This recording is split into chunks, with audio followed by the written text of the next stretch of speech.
players out. So let's not do like triple backflips. I mean, but what I liked was we really guarded the ball pretty good. For a team that's not been together long, uh, for a team that has practiced with five guys for probably 2 weeks, we played against GAs. To be able to go out and we only had three turnovers at half. We had 10 in the second half. How the hell do you have 10 in the second half? And a bunch of them came in a stretch where, like, for no reason. Why would you do that? We even had our quarterback throw the interception and run down the field and say stuff to the wide receiver so everybody knew it was his fault, not mine. We had one of those today. Like, what? It's your fault. You threw the ball. Don't blame him. So there were things. Rebounding. I know we don't have Jonas, so maybe that cures some of the stuff. But I had to tell a couple guys, if you don't rebound and come up with balls, I can't play you. This league is a man's league. And if you're getting shoved around and or they're outworking you for balls, then I got to play somebody else. Um, Z showed some stuff, but he still has work to do. I mean, there are times you look at him and say, geez, he's ridiculous. And then other times you're like, what? Why is he standing straight up and down? Why? And then he cramped up because he's never worked that hard. Like that he made some shots. There, I got a good group of young people. I do. Nelly hadn't practiced and he looked good. Nelly's going to play because he fights. He's a battler. He's going to play. Our guards are pretty good, both of them. I mean, they're good players. And you want to talk about what they did offensively. I want to talk about what they did defensively. And again, they got two guys out. So don't, this isn't I'm looking at this different than maybe everybody else. I'm happy we played the way. Did we look organized? Did we look like we really tried to play hard and defend? We've only been together a short time, so I'm happy because I wanted people to leave and say that was fun to watch. Missed so many threes. What if we had made three or four more threes? Now you're playing defense. You're creating fouls the way we play, a downhill running team. But we got to wait. We got to get Jonas back. We got to Adu. He does stuff that, like, he's like a unicorn. He really is. And I said to him, you make a jumper or two, make a couple late, make a free throw, two passes, and you're like the best player in the country because you physically can do stuff normal players cannot do. So we got to get him healthy. He hadn't practiced for a while. Got to get Nelly healthy. TB hadn't practiced for a while. So, but I'm glad we were able to look somewhat organized and look like we played hard and seemed as though the kids had fun. I want them to enjoy playing. The fans, unbelievable crowd. Folks, it was an exhibition game. Now, the money went to charity. So you have Children's Hospital here. We did a thing for Care Source at Springdale High School today, packed gym, all about mental health. And our kids were there, and that's the kind of stuff I like, where we're getting into communities, adding value. The program is more than just about playing basketball. It's about doing things to add value to our state. Questions? How happy were you with the spacing tonight? It felt like that played a big part in the downhill drives, empty lanes, and 28 free throws as a result. Yeah, um, we've been working on at times bringing people away from the basket, which opens the lane up, and you can do that when your 7'2" guy can make threes. Now you don't play him, we throw it to him, he makes a three. You do play him, we get to the rim. So he gives us that. We didn't get to play him last year. They almost didn't let him in school. When we finally got him in, um, we had 10 games. He never really was practicing. I mean, this is the first time you're really getting a chance to see him. DJ Wagner, he makes his first two threes. I know you were really high on him with his work this offseason. Just how good was it to see this kind of offensive performance? I know it's early, but No, it building was on that. good. Now, I don't know if you noticed, he missed a shot. Boogie gave him a three and he missed it and he stepped on the line. So we came out of a time. I ran a play to make him shoot another ball. See, that's the stuff you when you're coaching, you got to get them to battle themselves. In other words, you miss one, now show me you're going to make the next one. Like that one didn't affect this one, and now you're 0 for 5 and we lose. You miss one wide open, so what? Make the next two. But you can't be afraid to miss the next one or two. And I did. I said they're going to go off a dribble handoff. They're going to go underneath you, and you shoot that ball.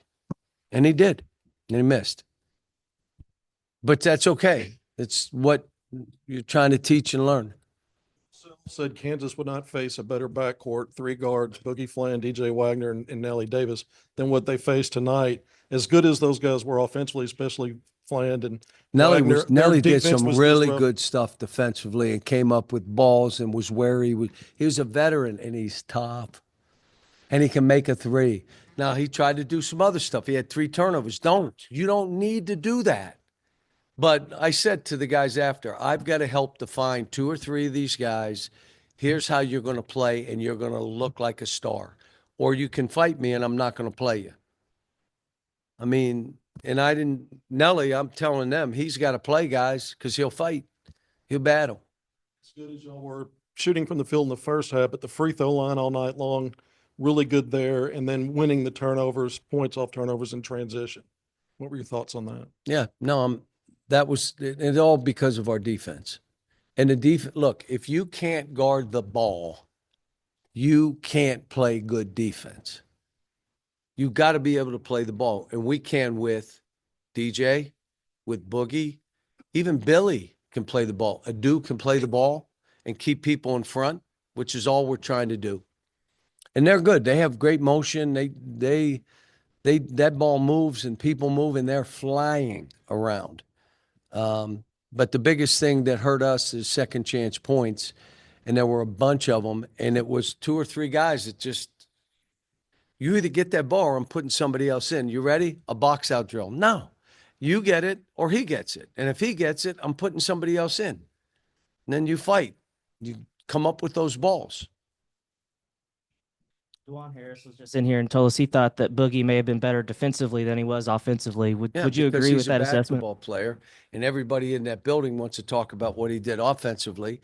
But a coach or a basketball player, I was both. I was small, but I was slow. But yes, and a friend of mine from New York City was here and said, I've been watching him for 3 years, and I've never seen him guard that way. So when he went and told Boogie that, what did Boogie say? You know. But he doesn't understand. It separates him. So play good. There were a couple immature things he did. But look, we haven't been together that long. We got a film session tomorrow, some stretching, some different things. Sunday, Monday, off Tuesday, Wednesday, Thursday, travel down to Dallas and play another really good team in TCU. So we'll see. But look, for our fans and all that, I'm really happy. To see them there. I'll tell you what, the university did a good job, the athletic department, with the bands, the light shows. That was a good thing. I walked out and I'm like, what in the world is going on here? So, I mean, the camp out for the students, the introductions, just because we didn't do a madness, we didn't have time. We did that for camp out, that madness, and they got to see a basketball game. So, anything else? Yeah, obviously a lot of the conversation's been around DJ and Boogie. Just how have you seen those two guys, build that chemistry to have, the night that they had tonight together? Because they respect each other. They both respect each other. It's the only way that works. You obviously face Kansas a lot, and Bill said, this, and it's an exhibition, but he said he thinks this team tonight's better than some of your Kentucky teams, some of your good Kentucky teams, and most of them were pretty good. What are your thoughts on Bill saying Very that? early to make that statement. very early to make that statement. And yeah, I had these teams and I had some teams in the middle, and I had all of it. Where will this thing play out? All I know is when you have really good guards, you usually have a really good team. But we also have a 7-2. We have an all conference in Jonas. We got some guys, and now it's, which people, the normal comment is, how are you getting all these really good players to play together? You demand it. You demand a lot, you get a lot. If you accept mediocrity, that's what you get every time. And if you demand that we're going to do this together, like Boogie took 15 shots, DJ took 15, 14. And don't you think they should take more than some other guys on the team? Yeah, they should. But they didn't take 25 or 30. They didn't. They took 14, 15, and some of them were daggers. Making free throws made me feel good, but can I just tell you, if the right guys are shooting your free throws, you'll make free throws. The wrong guy shoots it, he's 0 for 2, plugging it or bank missing it. Yeah. So the right guy shot him tonight. It's an exhibition game, but you obviously got a big cheer when you came out, and it was a big Haven't win lost a over number game. team. No question. They're all just. Well, I'm just wondering what it was like. This was your first game to coach at the team in the arena. Just wonder what that was like for you, and having it go so well. I've overall. had that ovation in this building one time when I got thrown out of that game. That's the kind of ovation I had when I walked in. They were so happy when I got thrown out. You won the game. Thank you. Thank you. Hey, Cal. Yes. In your media day press conference, you were talking about putting kids first and that kind of being, your ideal for your whole career. And you said, I'm not going to change, and I don't think I could change if I wanted to. And I just wondered if now, like starting over one more time, is there anything that you have identified that you do want to change about in any way about this? Here's what I would say. I want to help 25 to 30 more families, and then I'll go into the sunset and be happy. When I went from the business of basketball to the business of helping families, everything became easier, and we won a whole lot more games. But I did it with a lot of young guys. In this environment, you can't do it with. We started 5 freshmen, and we're in the Final Four. Now, that'll be the last time it ever happens because they're 25-year-old kids playing now. That team was average age was 18 and something. Okay, that was the Julius Randle, James Young, the twins. I mean, that was 5 freshmen started, and we ended up. It took us a while. It took us a while to get going, but when we got going, we went. You can't do that anymore. First of all, if you're getting them that are good enough, you can't afford them. Or you can afford one. Just the way the environment is. Second thing is the other guy got 24-year-olds, 25-year-olds. You can't have a team of all young players. You look at this team. Adu, Z, and DJ are seasoned. They're older now, okay? Nelly, Jonas are older, and they're legitimate players. They can play. And then you got Boogie, Billy, and Carter. Boogie's a little bit advanced, but Carter and Billy did some good stuff tonight too. So you got to, my thing is 4, maybe 5 freshmen, but 4, a couple returners, a couple transfers, and there we go. Let's go again next year. So my guess right now is we're going to sign 3 or 4 freshmen who are all good enough to help us. But they need help. So that's, when you ask me, that's what I would tell you. And the other team, the national championship team that I coached, had a couple freshmen, 3, and then a couple upperclassmen. But the upperclassmen were 2 sophomores and a senior. So that was that team. The other team that won 38 straight games, bunch of freshmen and some returning players. So The issue becomes injuries. And I already told you what I did. I hired GAs that could play. One kid wanted to be here so bad. He played in South America last year. Yeah, I have a knee problem right now. Well, then you can't be here. How are you going to play with a knee problem? I need you to do the drills, to fight, we have injuries. And that's what's happened. So we got a 6'7", a 6'11", and a 6'4", 225 in a guard. Kind of like the women do. You know, they have a team of guys that come in and play, but I couldn't do that. Am I going to get walk-ons or managers or what? No, these guys played professionally. So we go against them. Now, you know, certain things they can't do, but got lucky. I guessed. Does that answer your question?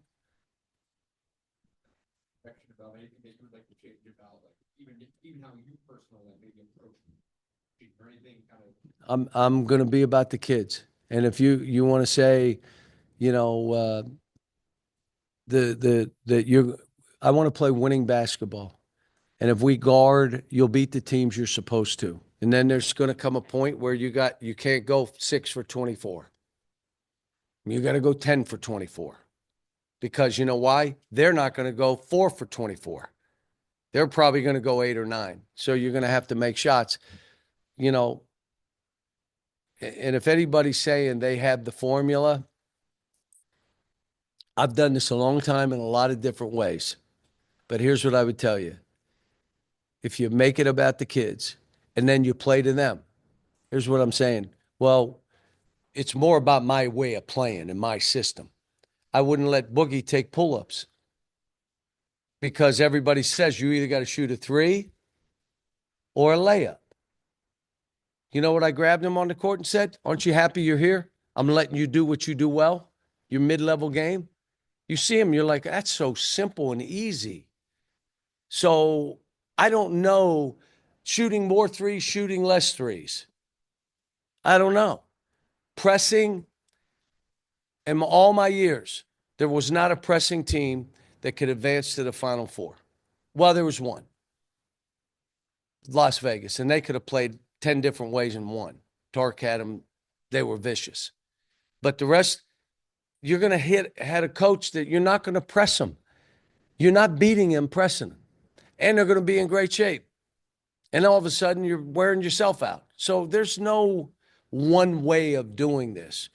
We look at the analytics. I look at shot spectrum. I want to know where we're taking our shots from. I'd like us to take, like we did today, 24, I'd say 25 to 33s a game. We get 60. You notice we got to the foul line. So we can get to the foul line 25 times a game. Those take off shot attempts, but they're free points. So I'm just a coach that doesn't know much and just knows when I get a team together, how can I get this group to be good together and how can I help the players? Instead of changing them, maybe we got to play a little different. How about that? Well, no, because you got to shoot layups or threes. Really. I mean, teaching a floater, which we've done. You see Maxey, you see Quickly. You see guys that added that part to their game. You're not supposed to shoot those. Well, I teach it. And my 7'2" guy shouldn't shoot threes, I guess. I don't know. Anything else for me? I guess having said all that, having, college basketball getting older, I mean, how important is it for someone like John L to actually see your system in live action and see how you coach on the sideline after playing so much college basketball? You know what else it's important for him to see? When you're playing against really good players, you got to make some adjustments too. But I told him today, every open shot you have, you better shoot. I don't care if they go in. You have to shoot. This team wants you to shoot the ball. But he made some crazy plays. He didn't need to. I mean, he'll get easy baskets. He's going to make open shots. He can be creative and step back and do those kind of things. And but the biggest thing I like He's tough and will fight. If a fight breaks out, believe me, he's not moonwalking. He's standing right there. Might be in the middle of it. Hopefully he didn't start it, but Basketball fans, it's that time of year again. The NBA is back. From opening tip-off to buzzer beaters, BetOnline has you covered with the best odds, biggest promotions, and live in-game betting on all of your favorite teams. This season, every game matters. BetOnline has every stat, matchup, breakdown, and live odds to bet on during the games. And it's not just the NBA. BetOnline has odds on everything from football, MLB playoffs, NHL, to even political props. Head to the website today to get in on the action with America's most trusted site for online wagering. BetOnline, the game starts here.